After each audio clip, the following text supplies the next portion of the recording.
నువ్వు ఆలకించు, మౌనముగా ఉండక.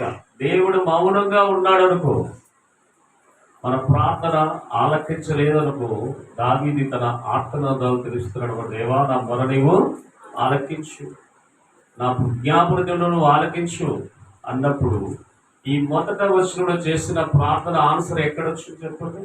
6వ వచనంలో కాకపోతే ఏమని చెప్పండి? అక్కడ క్లియర్గా ఏం చెప్తున్నాడు చెప్పండి? నా మనమును ఆలకించావని చెప్తున్నాడు. చూడండి అక్కడ చదువు.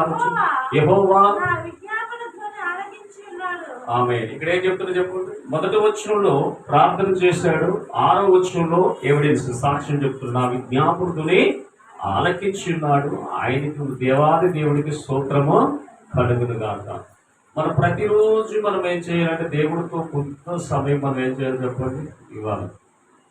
నిజం, బైబిల్లో ఉన్న దానియేలు అయితే ఆయనకి ఎట్టి పరిస్థితులు వచ్చిన ప్రార్థన మాత్రం ఎన్నడూ కూడా మారివేయలేదు.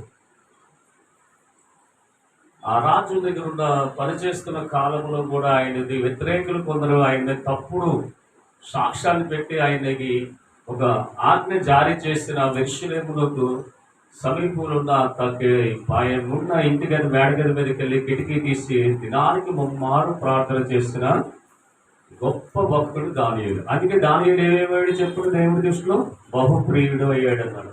దానియేలు కోసం పోరాడుతున్నప్పుడు గాబ్రియేలు గారిని దేవుడు తన దగ్గర పంపించి తనతో మాట్లాడినట్టుగా దేవుడు చేస్తున్నాడు. మొర పెట్టాలి, ప్రార్థన చెయ్యాలి. ప్రార్థన చేయకపోతే సింహం బోర్లోకి వెళ్ళినప్పుడు కూడా ప్రార్థన చేశాడు. సింహం లోట్లో నుంచి మూసి దేవుడు ఏం చేశాడు? ఆ గృహంలో నుంచి బయటకు తీసుకొచ్చాడు. నువ్వు ప్రార్థన చేయకపోతే సమాధానం దిగిన ప్రాణములైన దేహము వలె ఉంటావు దేవుడి దృష్టి. ఒకవేళ నువ్వు ప్రార్థన చేసిన వరకు నమ్మి విశ్వాసంతో చేయి. ఖచ్చితంగా దావీదు ఏమన్నాడు చెప్పండి?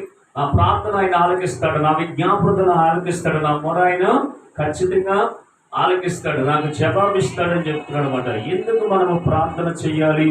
చేస్తే మనకి ఏంటి లాభము? ఎందుకు మనం విజ్ఞాపన చేయాలి?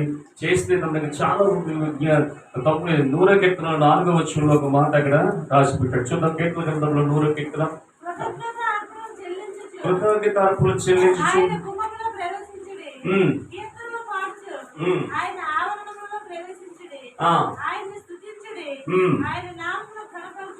ఈ రెండు చేయాలి. మనం స్తుతించాలి, దేవుణ్ణి గణపరచాలి, కీర్తనలు పాడాలి, దేవుణ్ణి ప్రార్థించాలి. ఈ మనం అవలంబనం చేసుకోవాలి.